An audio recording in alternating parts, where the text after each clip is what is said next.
Hi everyone, welcome to my channel. If it's your first time coming here, please make sure you click the red button to subscribe so you don't miss any of my amazing content. Now, whatever I'm going to be saying here is the truth, nothing but the truth. This is not a movie. This is not whatever, a story. This is something that happened to me. And the reason why I'm sharing this video after 16 years or 17 years is because then I didn't have a platform. And because of a video I saw recently trending on Instagram of a reverend father who slept with a student in one of the universities in Nigeria. Now I want you guys to watch the clip.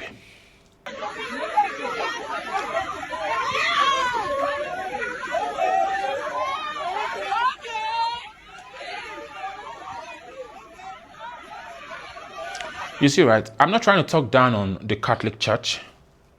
I still believe in their doctrines and all of that. And, whatever I'm going to be saying here is nothing but the truth. So help me God. When I was growing up, after I was done with my secondary school, my father registered me with this studio where they do editing, video coverage and all of that, back then. And the studio was like a 15-minute walk from my father's house. So I was doing that program just while I was still waiting to get into the university. So I was doing the program. Then there is a house that is 2 houses away from the studio. If you see the house now, it's a rich man's house. The kids really don't come out. You don't see the kids on the street. But they come to this place where the studio is, because the house where we have the studio, they are Catholic families. And these other people, they are also Catholic families. So the kids, they come to where we are always working and to say hi to us. And the man have 3 kids. The man is a wealthy man. 3 kids and only 1 daughter. Then I think I was still like 22 or so. We started talking, me and the girl. We started talking, children relationship, young people's relationship. It was so, I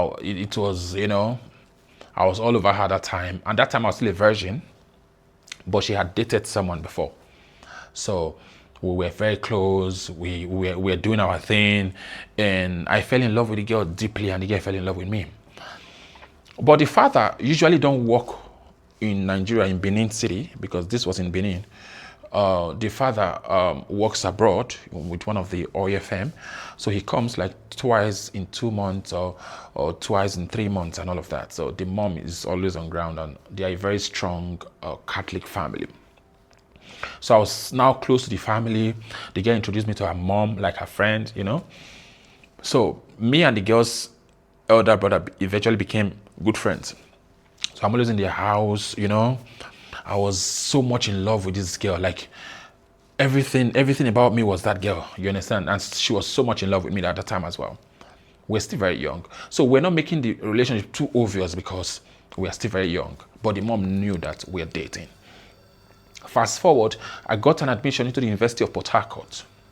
So I was going to the university and all of that. So I was not too much in this province, in this state, in this Benin City anymore. You understand? I was not always around because of school. So during weekend, I'll run back home because I want to see my girlfriend and all of that. So that's how it was. We're so much in love. I swear to God, I've never seen such love in my life, even after that time.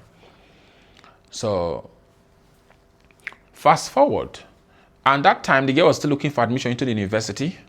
So I told the girl to tell her father that she should come to University of Port Harcourt based on she were in love and all of that. So the girl spoke to her mom, you understand? So the mom sat down with her, and then they spoke to the father to introduce this new guy, which is me, who can help the daughter secure an admission in Port Harcourt, because the dad was worried that, my only daughter, how can she get into another state that's quite far to go seek for admission? So that was how they invited me to come talk to the father. And I told the dad that he should not worry, I'll take the girl through the processes and all of that. So, but the father didn't understand that I was dating the daughter. So, and at that time, I was becoming very closer to them, you understand? But the dad is a very strict father. They are Catholic people, very strong believer of the Catholic. And there's a Catholic church which was like a 20 minutes drive or less than 20 minutes drive from that their house. And they are strong members of that Catholic church. They are like a fountain feather, like they do everything. They have money. They spend money in the church. They do it. When you come to the church, you see them first. You understand? So, when you see a particular family that this church, the church recognizes them very well. So it was like that. So I became a member of the Catholic church because of my girlfriend. So, I was a member at that time. And, literally, my parents were born into the family of Anglican. My parents are Anglican. And, there's a similarity between the Anglican and the Catholic church.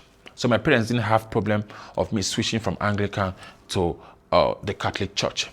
So I baptized that time, but I didn't go for confirmation yet. I was in the process of confirming, because in the Catholic church, there's something called confirmation. That's when you can start taking Holy Communion. You understand? But my girlfriend that time was taking Holy Communion because she was confirmed. And the priest of that particular branch of the Catholic church was this like 60, 65 years old man, very nice man.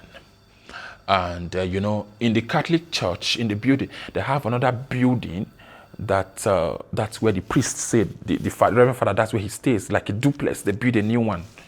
You understand? So I think the family, this particular girl's family, contributed in building that project. So we usually go to the Reverend Father's house, the whole family, we go there, we eat all the time. So we are close to the Reverend Father, that old man. He's a very nice person. So our love was getting stronger. Even the Reverend Father knew that I was dating this girl. So fast forward. The father of the girl told me one time, okay, Desi, it's time to take my daughter to University of Port Harcourt, buy the form, buy everything. He gave me money that time. I remembered. I think this was in 2008. Yeah, 2008. No, 2009, because I was in University of Port Harcourt in 2008. So she came to join me in 2009. So now, based on we're so much in love, we rented an apartment. Those who are in Port Harcourt, we know where they call, in University of Port Harcourt, there's a unit they call Pritasso, is in Alu. There's a place they call Alu. You see the complexes are there, the houses. That's all rented, and we're living together. Me and the girl, so much in love and all of that. That was when I broke my virginity and all of that. I was so much in love with that girl. Like, everything I think of is that woman. Fast forward. It got to a point where, I don't know what happened. That Reverend Father that's old, that old man, they said they've transferred him. It was a shock. It was a shock to everybody because we were so close to the man and all of that. They said they transferred him, So when they transferred him, they brought in a new Reverend Father. So at that point, the mom called us. We're in school. Remember, we're in school in that state. Said, come, let us come and introduce you guys to the new Reverend Father. I said, that's beautiful. So we traveled back, I think one of the weekends, and we saw the guy. Very fine boy. Very handsome Reverend Father. But at that time, he will be older than me. He was older than me. Because then I was like 23, 24. And the Reverend Father should be like 28, 30. But very fine guy. Cute. If you see him, you will know that this one is handsome. Very handsome guy. But I didn't think anything because our Reverend Fathers are not meant to get married or whatsoever. So, but I could see from my own, like this guy is handsome. So that Sunday we went to church. He presided over the mass and all of that. After church, the Reverend Father still went to the father's house. Every father that comes to that church needs to stay in that duplex that was built inside the church. We got there, we shook hands after the service, ate and all of that. So he was talking to my girlfriend, they were talking. So me, myself, I was okay. We're just happy that Sunday. When we're done, we went back home. So I went to my house, my father's house, and she went to her parents' house as well. So we were supposed to leave on Tuesday back to school. But I don't know why. The girl said, no, we should wait a bit. And then we stayed till like Thursday of that week and went back to school. And during that period, or during the days that we're still in Benin, I noticed that when I call her, she'll be like, oh, I'm in the Reverend Father's side, though we are that side with my mom and all of that. Okay, that's fine. When we got back to school, I now noticed that my girlfriend, then we're using, back then it was BlackBerry phone that we're using. I think, yeah, Curve 8, Curve 5 or so, one of them. And I was using that Motorola, one of them. But I noticed that my girlfriend will now go outside to make call. I was noticing it, but I didn't think anything because she was so much in love with me, She'll go and make call and all of that. Sometimes I'll ask her who's talking to. She says, oh, she's speaking to the Reverend Father. Oh, Reverend Father. Oh, okay. I didn't think anything. Fast forward to one day. She now told me she wants to travel to Benin. And I told her, why? Why don't you just wait to the weekend so that we can both travel together? She said no. That she wants to travel and she'll be there for like 3 days. That the mom asked her to come. I was like, how would your mom ask you? When did she tell you? I'm not away, because sometimes if the mom calls her and she can't get through to her, she'll call me, you understand? I'll tell my son, oh, tell my daughter that. So we're very close. The mom is very close to me. We chat and all of that. So not even chat. That time, I don't know if there's WhatsApp, but I know we could communicate. SMS that time. Fast forward, she traveled to Benin City. When she went to Benin City, she was there. First day, second day, third day, fourth day. Fifth day, her number was not going through.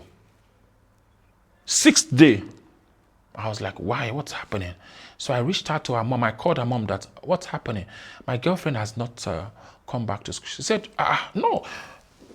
Your girl, my daughter, left since 2 days ago now.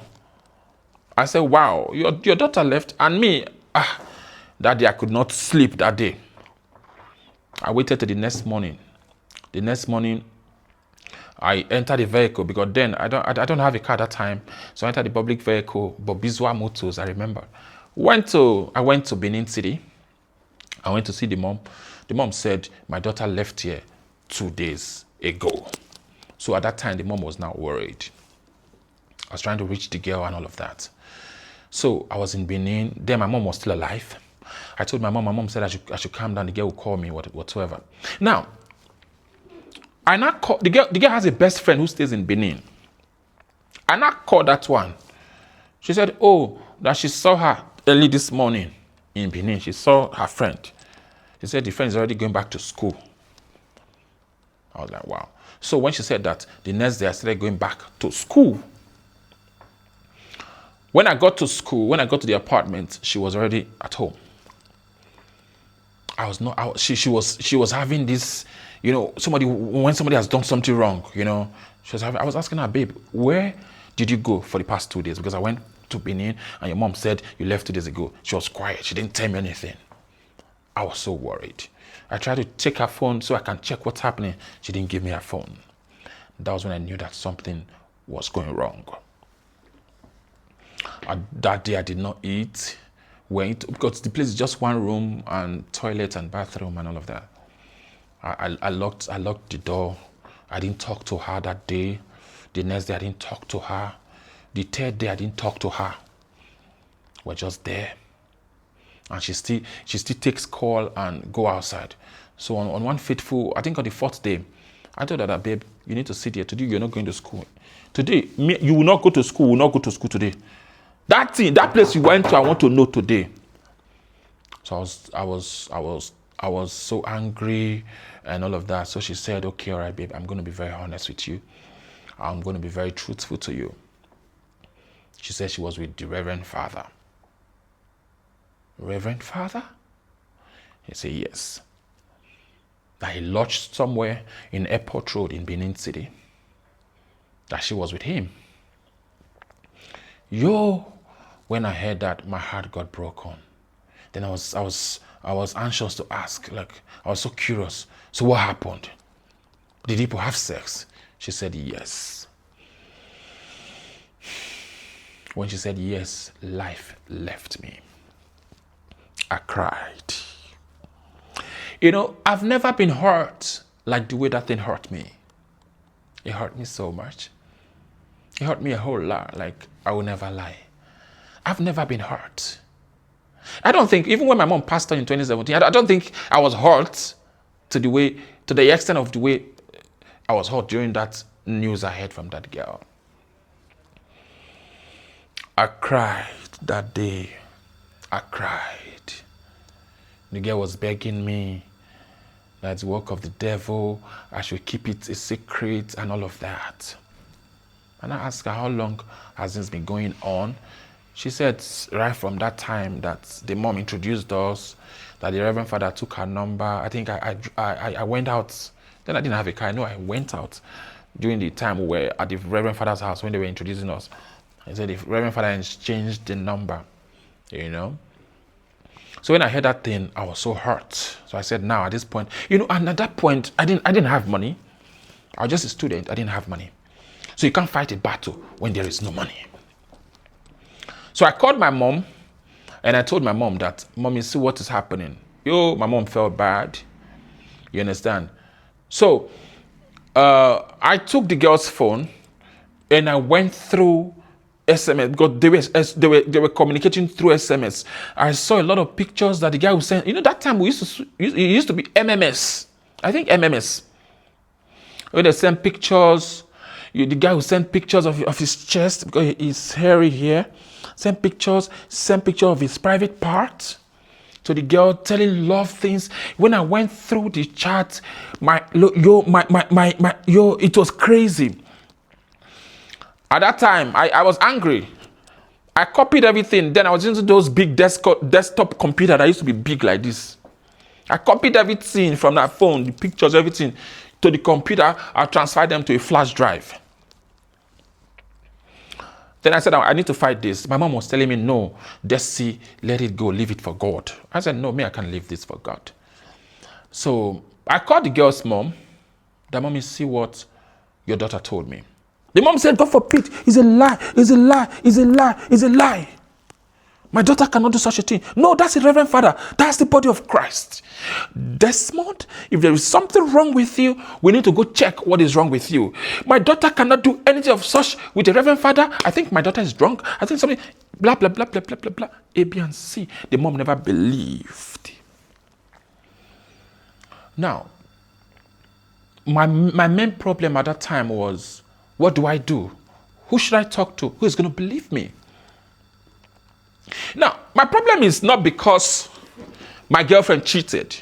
My problem was, why did the Reverend Father sleep with my girlfriend? Out of everybody. I'm 40 years today, but I'm telling you that till today, if I see a Reverend Father, I don't like them. Till today. Maybe that's why I'm not married. This thing affected me, but let me hold on that first. Every day I was crying. I couldn't eat. And I couldn't even touch my girlfriend because, you know, when your partner sleep with someone else, there's a certain way you see her, but you can't break up because she's my first love. She's everything I had. You know, when I got into the school, if the father, you know, the father is wealthy, and when the father sent her money, the father sent her a lot of money, and she shared it with me. In fact, she gives me the whole money. You understand? So all through my university days, that girl saw me through school. Let me say, she saw me through school. She was doing everything literally for me. Everything. You understand? So if she go on shopping with the mom, she buy things for me and herself. I was crazy that time. So at that time, I left because nobody was believing me. I went to Benin City. First of all, I went to the Catholic Church in Airport Road, what they call St. Mary something, to see who I could talk to. Then somebody was like, I should go to Bishop Court. That things like this, I have to report to the Bishop Court. I did all those things. I can't see Bishop. I can't see who to talk to. They told me to put whatever I'm going to say now in writing. I should send a letter to them. Till today, that thing happened in 2009. I'll be 2010. 16 years ago, till today, I didn't get a reply. They didn't address that matter. Then I started calling the Reverend Father by myself. If I call him, I say, this is who you are. You are a rubbish Reverend Father. He will insult me back. He will cut the call. Anytime I call him, he will cut my call. Anytime I call him, he will cut my call. Then I called. Then the girl, the girl's elder brother is my friend who traveled abroad. He's staying. He left to school in the UK. So I spoke to the guy and I told the elder brother that look at what is happening. Now it was difficult for people to believe me. Do you understand? It was difficult for people to believe me. Then the mom called the girl to ask her that this thing that happened, A, B, and C. I don't know whether the girl told the mom, but the mom wanted us to die everything down. We should die everything. Everything should just go quiet. It's like a forbidden word. She doesn't want anybody to hear it. And this same Reverend Father is still in the churches on a Sunday giving Holy Communion to people. Even after the girl has told me, the guy didn't stop at that. I think at that time, the girl was already in love with the guy. They were in love with themselves. But they cannot do it in public because he's a Reverend Father. At that time, our relationship was not having lapses, Things was happening. The thing was affecting me academically, mentally and otherwise. Sometimes we can be together for days without talking because each time I just look at this girl, there's this hatred that was building in my heart. It got to a point that every day I was running from Benin City, the Bishop Court, to my school, running like this to go and talk to them. There was no room. If I tell anybody, they'll say, go. If you have a fight with your girlfriend, go and sort it out with your girlfriend. Our Reverend Fathers, no, they don't do like that. Even when I want to show them, okay, because I had those things on a flash drive, I want to show them, they should plug it on the computer there in the office I got to there in the Bishop Court. Nobody was ready to assist me. They want to they want to just kill the matter immediately. I was hurt. The reason why I was hurt more is because the guy and the girl were still communicating. So I will call the guy will insult me because he knew that he was already winning the girl. See, a Reverend Father was now in a battle of winning a girl with me. It really hurt me. I won't lie. See now, at that time, it got to a point whereby my mom said I should slow down, that this thing is going to kill me. I should slow down. So I slowed down. I was trying to catch up with school. So there was a time that the girl told me she wanted to go visit her friend. I didn't know that the Reverend Father even drove to University of Port. That road was a 7 hours drive. He drove, booked a hotel. The girl sneaked out on me and go sleep with the Reverend Father in a hotel in Port Harcourt. She came back and there's something about that girl, I don't know. If she does anything wrong and you insist to know, she will tell you the truth. She'll just tell you that, okay, look at what I did. That's who she is. And she told me again that, yes, the guy came and all of that. That is the guy that is disturbing her. But I told her, I broke up with this guy. She will be she's always reluctant. If I tell her break up, there's the kind of reply that she gives to me. That kind of reply of, I don't want to break up now, that kind of reply. So I was still there. We're managing the relationship. But I could still see that I blocked the Reverend Father's number from my phone. The girl won't block again. They have different way of communicating. That is just so crazy for me. I tried to hold that relationship for that whole year. I was suffering. I lost weight. I couldn't eat. I had carryovers in my exams and all of that because of this relationship. Then I had a best friend. He's actually a socialite. He's on Instagram. People know him too much, but I'm not going to mention his name. We were in the school together. He saw these things. He's a socialite. He's a big boy. Everybody know him on the Instagram now. So he was always convincing, talking to me, don't worry, there are a lot of girls. Because at that time, right, this was the only girl I could see. Every other woman looks like a man to me. That's to tell you how much I was in love with this girl. Like, I've never asked another girl out. Like, I've never tried another girl. I've never had sex with another girl in my life before. Just this person. So that was why it was so difficult for me to pull out of that relationship.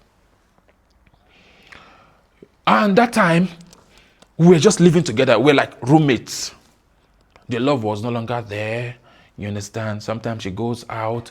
Reverend Father was coming back to back. You see, if not for the good heart, if I was on one of the band gangs, probably I joined a band gang, I could have said, okay, let me go and hurt the guy. But because of, I didn't grow up like that. But I was hurt. My love was damaged. My heart was shattered. I cry every day. Imagine you are in a relationship, you cry every day. You look at your girlfriend. Your girlfriend is busy thinking about another guy. And nobody was ready to believe me. I wish I had this platform I had now. You know, I could make noise at that time. I was sending letters to Bishop Court every day. For over 1 year. I didn't get a reply to that. Today they didn't talk about that. Now, fast forward. Got to a point. We're home one day and she told me she's sick. She's sick. She's sick. She's sick. She couldn't go to school. You know, her face was getting swollen. Her legs were getting swollen. Swollen. And in Pretaso, those who know the complex will know that there are pharmacies. You see like 3 pharmacies inside that place there. So I took her there. So the pharmacy lady said she needed to do a pregnancy test. I remember it was on a weekend. We ran a pregnancy test and she was 2 months pregnant. Remember, this particular person, we stayed together for that period for like 8 months. We didn't have sex that period because the relationship was not a relationship anymore. And we're deep into the Reverend Father's thing for like 8 months. So the only person she was meeting that time was the Reverend Father, and she was pregnant. And she's aware that I didn't impregnate her because we didn't have sex for like 8 months, but we're staying together. At that time, I was not trying to, my close friend then, was trying to introduce me to one other girl down the street. Oh, you know, down the street. So I usually go spend, because, you know, I tried my best to break these 2 people, you know, but it was not working. So I had to, you know, it was difficult to look away, but I was staying with this girl, but I was just trying to talk to someone else to take my mind off this girl. She got pregnant and she was worried. She was crying. She didn't know what to do. It was the first time she was getting pregnant and all of that. And she can't say she got it pregnant for a Reverend Father. But I related this thing to the same mom. They quenched it down. I don't know how that period, I didn't know, because the girl was more in Benin City. She was living at school. She was more in Benin City. And me, I was facing my thing. At that time, I was trying to build my life because I knew that, you know, I built my finances around her. Like, she was the one financing me. So I wanted to stand as a man. So I started to do my own thing. So at that time, I think they aborted the child. And after she came back, I had already gotten some money, you know, with the help of my friend. And I think I got another place. And she was staying there. So that was how the whole thing ended. That was how my relationship fell apart with this girl. And I still say it today. The Reverend Father broke my relationship. You know, that thing has been in my heart for years now. My mom didn't want me to talk about it, but she might be disappointed in her grave, but I had to say it, because why am I saying all those things? You know, the Catholic Church is not a bad place. The Catholic Church is a good church, is a good place. But the people who are the Reverend Father, we have bad eggs among them. You know, sometimes I wouldn't blame these Reverend Fathers. Most of them got into the seminary school when they were still young. They didn't know anything about women. They didn't know anything about sex. You know, things were not like this at that time, you know. Most of them thought, oh, I could stay a lifetime without having sex. You understand? Now, but if you look at the internet now, what's happening, if you look at the way girls are dressing all hot, girls are looking more sexier, more prettier. So most of them are falling apart. I remember back then, all of us wanted to even go to seminary school because, it was fun, like, being a reverend father, that kind of thing. So people went into seminary school without knowing what they actually want for themselves. Sometimes you might say, then when we're in secondary school, we'll be like, oh, I want to be a doctor, I want to be a lawyer, I want to be this. That's not who we became. You will plan when you were still very young, but when you're grown, is a different ball game. So most of them who went into seminary school that time, they are regretting it now. Not because they really want. You can't stay. It's not easy to stay without a woman. It's not easy. So now, what am I going to say to the Catholic Church is this. It's either they have two types of reverend father. If you know you need to marry, or they should introduce marriage, let reverend fathers get married. Because now they are committing more atrocity. Now, if you have ever spoken to a girl working in a brothel, a girl working as a hookup girl or whatsoever, most of their clients who pay better are reverend fathers. They've not told you before? Go find out. Reverend fathers are going, like the things they do just to satisfy. I'll tell ladies, I'll tell women, I'll tell men who leave their girlfriend, their wife to a reverend father, go and cancel my wife for me. Don't do it, my brother. You cannot trust all of them. I'm telling you now. I'm talking out of experience. Me here, the first person I dated in my life was impregnated by a reverend father in Benin City.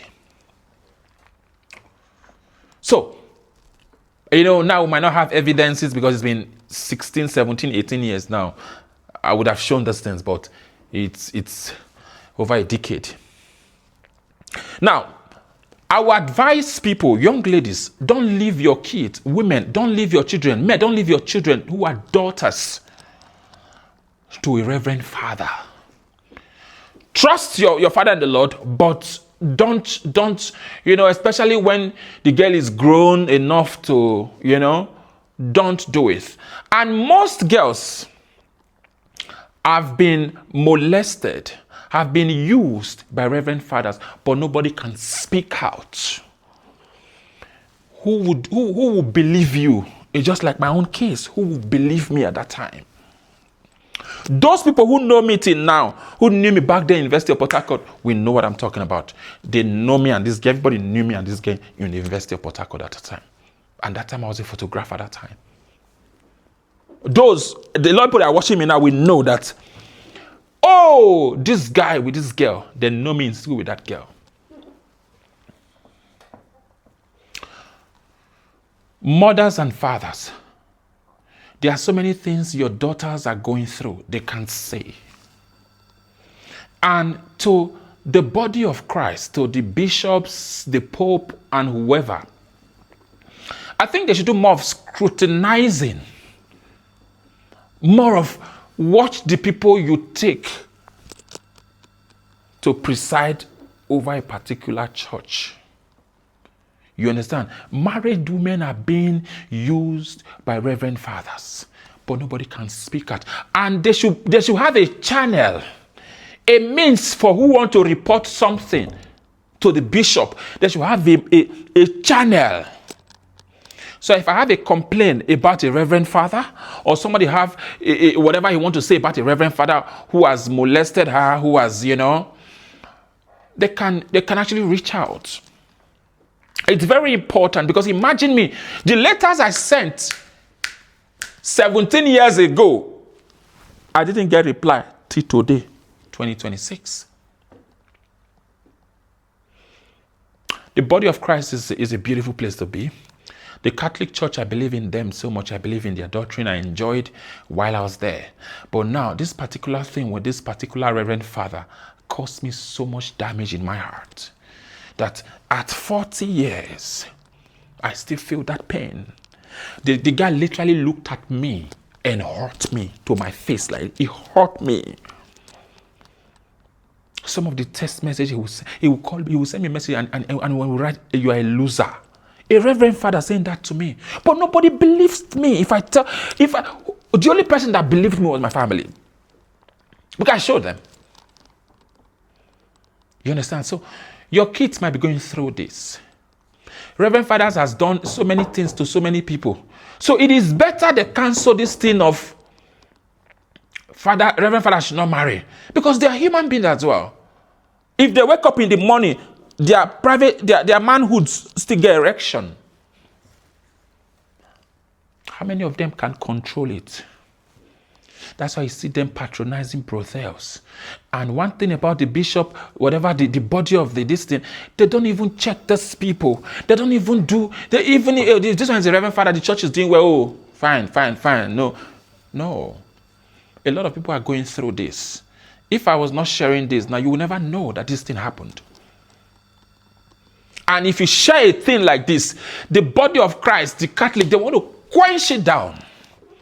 Now, the issue of the reverend father that slept with a girl 2 weeks ago, that I played the video here, that was being accused, was being beaten.